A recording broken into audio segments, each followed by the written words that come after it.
नमस्कार मंडळी, मी मिनल तुम्हा सर्वांचं माझ्या यूट्यूब चॅनलवर मनापासून स्वागत करते. आपल्या रोम ट्रॅव्हल सीरीजचा पहिला भाग आपण सेंट पीटर्स बॅसिलिका इथे अनुभवला आणि आता सुरू होतोय पार्ट 2 इतिहासाच्या आणखी एका भव्य अध्यायाकडे.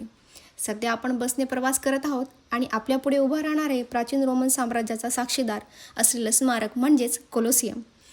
इसवी सन पहिल्या शतकात उभारलेलं हे ॲम्फी थिएटर केवळ वास्तुकलेचा चमत्कार नाही, तर रोमन साम्राज्याची शक्ती, संस्कृती आणि जनजीवन यांचं जिवंत प्रतीक आहे. आज त्या प्रत्येक दगडामध्ये इतिहासाचे प्रतिध्वनी दडलेले आहेत आणि आपण त्या भव्य वारशाचा साक्षीदार होण्यासाठी आज तिकडे जात आहोत. चला तर मग पार्ट 2 ची सुरुवात करूया आणि अनुभव घेऊया या अमर ऐतिहासिक स्मारकाचा.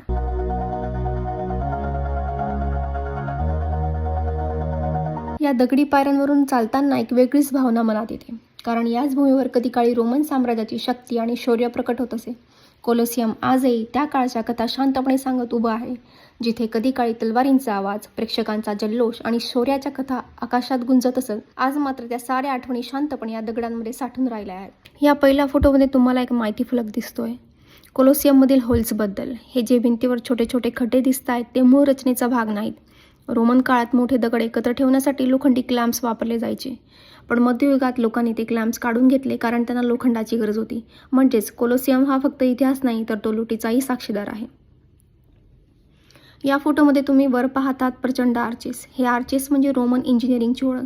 कोलोसियम इसवी सन 70 ते 80च्या दरम्यान बांधलं गेलं आणि यात कॉन्क्रीट आणि स्टोन्स यांचा वापर केला गेला. आजच्या मॉडर्न स्टेडियम डिझाईनचं इन्स्पिरेशन इथूनच घेतलं गेलं आहे. हा आहे कोलोसियमचा सेटिंग प्लॅन. इथे सुमारे 50,000 ते 65,000 लोक बसू शकत होते, पण महत्त्वाचं म्हणजे सिटिंग सोशल स्टेटसनुसार होतं. खाली सम्राट आणि श्रीमंत, मध्ये सामान्य नागरिक आणि वर गरीब किंवा श्रेया. म्हणजेच एंटरटेनमेंट पण हिरार्चीनुसार होतं. या फोटोमध्ये दिसणारा हा तुटलेला कॉलम म्हणजेच रोमन कला आणि आर्किटेक्चरचा नमुना आहे. पूर्वी कोलोसियम खूप सजवलेलं होतं, स्टेटर, मार्बल, डेकोरेटिव्ह कार्विंग्स. पण आपण जे रूम्स पाहतोय ते त्याच्या भव्यतेचा फक्त एक भाग आहे. हा फोटो म्हणजेच old reconstruction drawing of Colosseum. Colosseum त्याच्या पूर्ण ग्लोरीमध्ये कसं दिसत असेल हे हा फोटो पोर्ट्रे करतो. 4 मजले, हजारो आर्चेस आणि वर एक स्पेशल क्लॉथ सिस्टीम ज्याला म्हणतात वेलेरियम. हे सूर्यापासून लोकांना वाचवण्यासाठी वापरलं जायचं. हा मार्बल कॉलम दाखवतो रोमन लक्झरी. कोलोसियम फक्त कॉन्क्रीटने बनलेलं नव्हतं, तर इथे मार्बल, लाईमस्टोन आणि इम्पोर्टेड स्टोन्स वापरले गेले.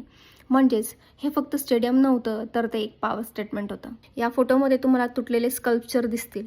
हे मूळ डेकोरेशनचा भाग होते, पण कालांतराने अर्थक्वेक, लूट आणि निग्लेक्टमुळे हे सर्व तुटलं. पण आजही ते रोमन कला आणि क्राफ्ट्समनशिप दाखवतात. हा भाग आहे खूप महत्त्वाचा. याला अंडरग्राऊंड हायपोजियम म्हणतात. इथे ग्लॅडिएटर्स आणि प्राणी ठेवले जायचे. लढाई सुरू होण्यापूर्वी ते इथून वर एरेनामध्ये सोडले जायचे. इमॅजिन करा, अंधार, भीती आणि वर हजारो लोकांची गर्दी, आणि त्यात लढाईमध्ये आपल्या जीवाची शाश्वती नाही.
कोलोसियम फक्त एक इमारत नाही, तर ती आहे त्या काळाची साक्ष, जिथे सत्ता, संघर्ष आणि शौर्य एकाच मैदानात भिडले.